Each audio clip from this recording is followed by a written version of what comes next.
So do you guys have a question for the book? How do I know that I'm on the right path in life? Okay. How do you know if you're on the right path in life? Okay. How do you know when you're living your dharma? What if I get things wrong? What if I make mistakes? If we get the right guidance with the right people around us, then it gives us clarity and purpose, and we get an existential awakening, which ultimately can lead us to deep happiness. Basically, you got the same message as he did. Oh, did I? Yeah, literally, you both got exactly the same message. Yes, Wow, watch what that's you the made. answer there. Wow, Yeah, that's amazing, huh? yeah, that's the answer right there. Wow, That's wow. it, right? Amazing. Yeah. Do you have a question for the Bhagavad-gita?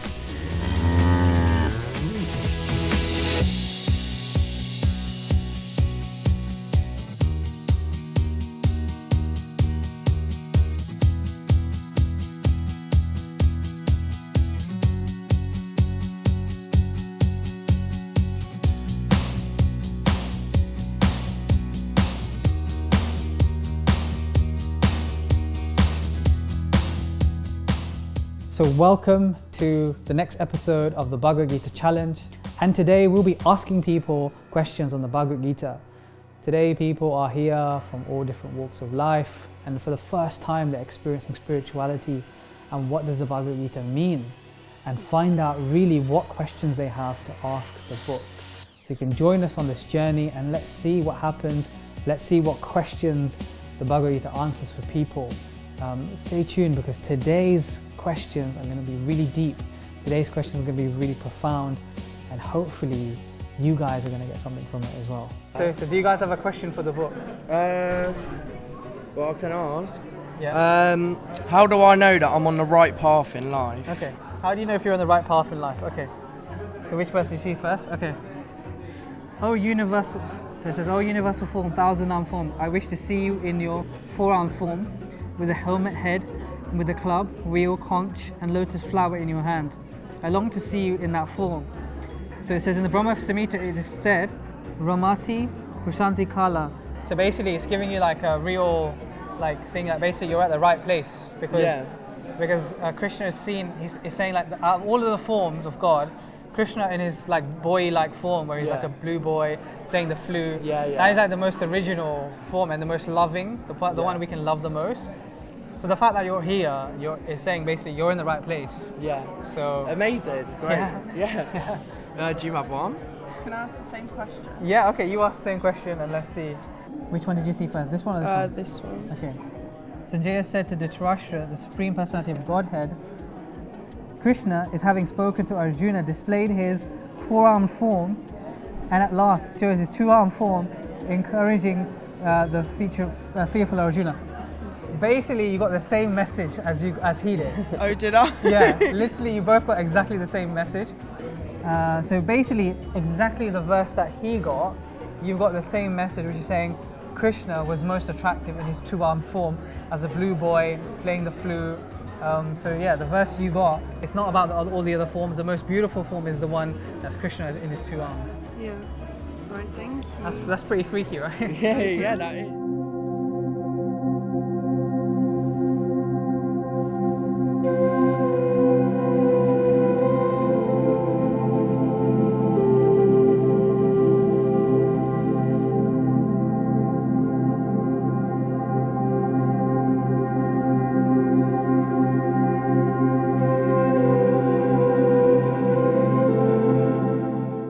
Now, the thing that makes the difference, the thing that helps us the most, is the questions we ask, right?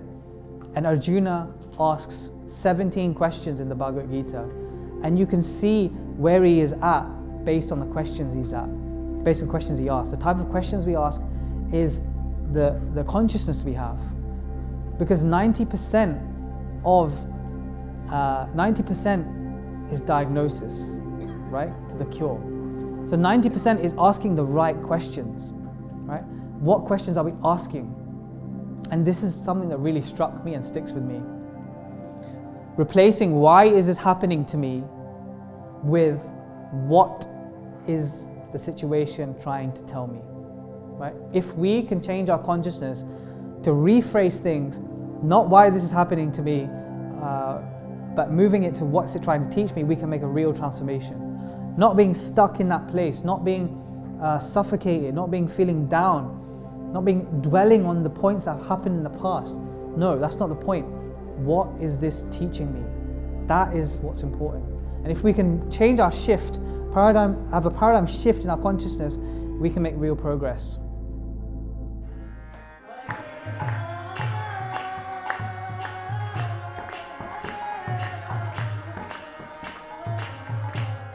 They say, like, if you ask the Bhagavad-gita any question, it answers your question. Oh, So do you have a question for the book? I do. Okay. What's your question? We'll just hold that there. Well, we've got a big one, haven't we? Whether Okay. we come on the retreat, Okay, which is. perfect. So should you go on to the India retreat? Is that your question? Yeah, because I'm about to. Well, I will be a grandmother, and so is it family or retreat? Okay. That is the question. Okay, perfect. Thinking of you as my friend, I have rashly addressed you as Krishna or Yadava or my friend, not knowing your glories. Please forgive whatever I have done in madness or in love. I have dishonored you many times, just as we relaxed, lay on the bed, or sat and ate together, sometimes alone and sometimes in front of my friends. O infallible one, please excuse me for all the offenses.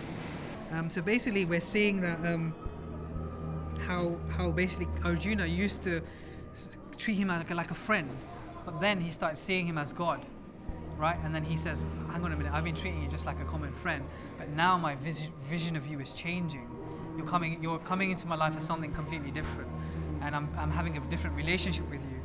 So basically he's saying like that transcendental relationship is really important, of how our vision sometimes changes. It could be the same person, but our vision of that person completely changes. So maybe for you, like you had that record in the past, but now Krishna has become something different, or will become something different once you're more and more connected, because he's been with you all the time, but it's never really clicked. But maybe it seems like now it might start resonating. I don't know. What do you make from it? Well, I understood that I have tested Krishna many times in my life through foolhardiness and possibly selfishness as well. And perhaps, you know, what I've learned as I've got older, that actually, you know, the searching doesn't have to go abroad. It is an internal one. I had a vision of her when we were doing the sound bath. Oh wow! Quite a strong vision, but You want to share what it was?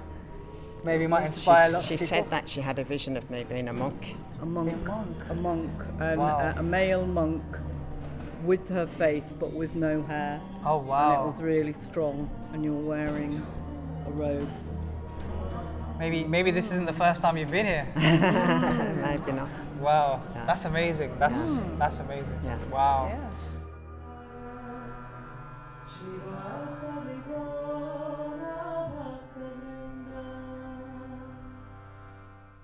What question do you have for the book? How do you know when you're living your Dharma? Okay, that's a good question. How do you know when you're living your Dharma? Okay, so here's the book. Pick any random page. Okay, and then just read the first verse that you saw. I need my glasses. Oh, shall I read it for you? O Arjuna, as the Supreme Personality of Godhead, I know everything that has happened in the past, all that is happening in the present, and all that are yet to come. I also know all living entities, but me, no one knows. Wow. Okay. Here's the question of personality and personality.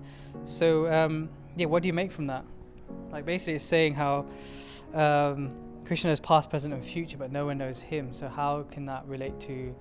I suppose looking for what lights you up on the inside, where you feel you're working for your divine self, where you've got that endless and infinite passion to do something and to achieve something, and then that will just drive me on, I suppose. Wow, that's amazing, right?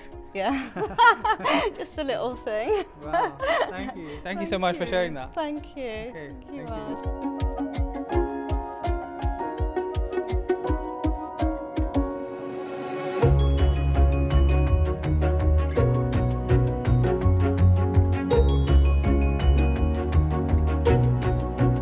They say if you ask the book any question, it answers your question.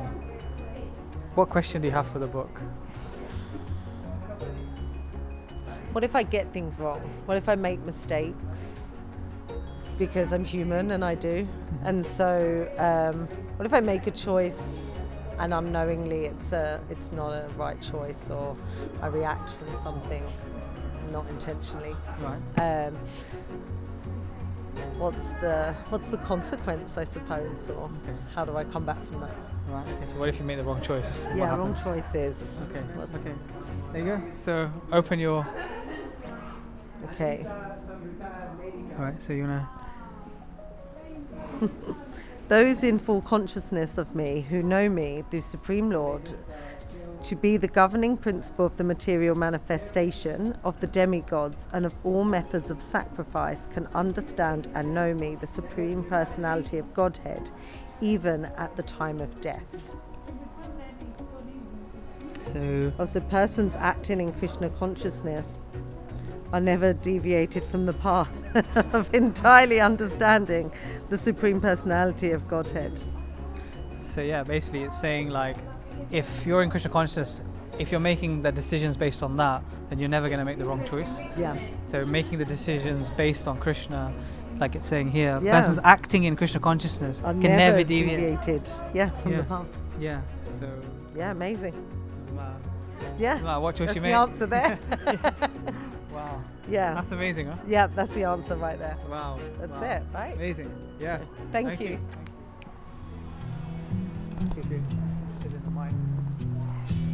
Do you have a question for the Bhagavad-gita? So what's your question? Okay, so we'll open to any random page. Okay, let's see what the message it has for you. It says, all created beings have their source in both these natures, of all that is material and all that is spiritual. So you're spiritual. I think he agrees. So I'm going to ask you a question based on this book now. So they say if you ask the Bhagavad-gita any question, it answers your question. So I'll give you guys the book and think of any question you have and about life and see if it answers your question. Oh, well, yeah, open it randomly. Except you won't be able to see. Can you see? There you go. Do it help or? Yeah, I haven't got my glasses. Yeah, I can help. Okay. So it's saying all created beings have their source in these two natures, of all that is material and all that is spiritual in this world. Know for certain that I am both the origin and the dissolution. So basically it's talking about how there's matter and spirit. Yeah. And it's saying that all beings have a source, both material and spiritual, and that the spiritual source is the divine, but also the material source is also the divine. And by understanding that both things exist simultaneously, but he's the origin of both. Yeah, that's right. We're all part of nature, aren't we? You know, and I think us as humans, we lose that. But you know, you come from a small seed and you go out and return to the earth, and then something new comes from that again, doesn't it? Yeah. You know, it's all a reincarnation. Whatever comes up, isn't it? You know. Yeah. It's life is a circle. Amazing. Yeah, thank you so much. Thank you. Well done.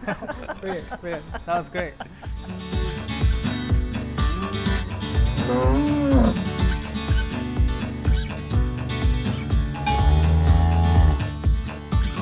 So they say that if you ask the Bhagavad-gita any question, it answers your question. So we're going to put the book to the test. Do you have a question for the Bhagavad-gita? Will my dreams come true? Okay. Will your dreams come true? Okay. Do you want to tell us what your dreams are, or shall we read it first? No, read it Okay. first and I'll Okay. see. Okay. So it's saying, all created beings have their source in these two natures. All of all that is material and all that is spiritual in the world, know for certain that I am both the origin and the dissolution. So everything exists is a product of matter and spirit. Spirit is basic field of creation, and matter is created by spirit. Spirit is not created at a certain stage of material development. Rather, this material world is manifested only on the basis of spiritual energy. So does that mean anything to you about your dreams? Yeah. I mean, my dream is to actually have a retreat myself to support, obviously the community in my knowledge and wisdom. Wow. So it is going to be coming from your soul, and and it's not materialistic. It is actually coming from within with my knowledge and wisdom. So yeah. So you're trying to do something spiritual. You're trying to do something. And teach people this message. That's right, yeah, that's really important because I'm on the journey myself, and I know that my journey is helping me to fulfill my dreams because, Can you tell us a bit about your journey? My journey, I just turned 50 and I've been on a 3-year healing journey, and I know that what I've learnt or what I'm learning it's definitely supported me in my new transformational life. And I'm now, I feel that I can shine my lights, and I'm actually stripping myself back to my authentic self, and I'm loving the new me, and it's been fantastic. That's really inspirational. Do you have somebody in your position right now? Like, do you have what would you say to them? Like, somebody who's feeling what you're feeling, or what you've been through. Like, what message would you have for them? Just to believe in yourself and just connect inwards. It's all about self-love, really. To me, I think it's self-love because that's where it starts. For me, I started just gratitude was like the main thing. I started being grateful, and since then, my life has just changed completely. Just like the energy, just everything really. Just my whole life has just changed completely. Like circle of friends, just what I do within myself, and just being aware. But self-love, it starts with yourself, so yeah. Wow.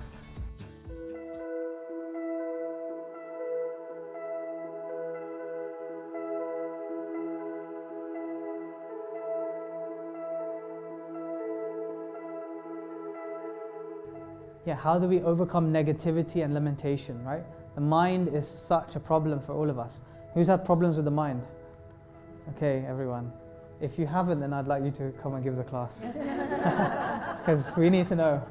How do we deal with the mind? It's such a issue for everyone.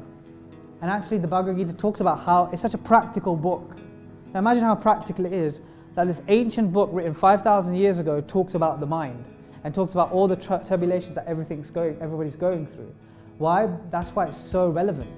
And that's why it's so centered and it's so relevant today. We're still discussing it today because it's practical, because everybody has issues with the mind.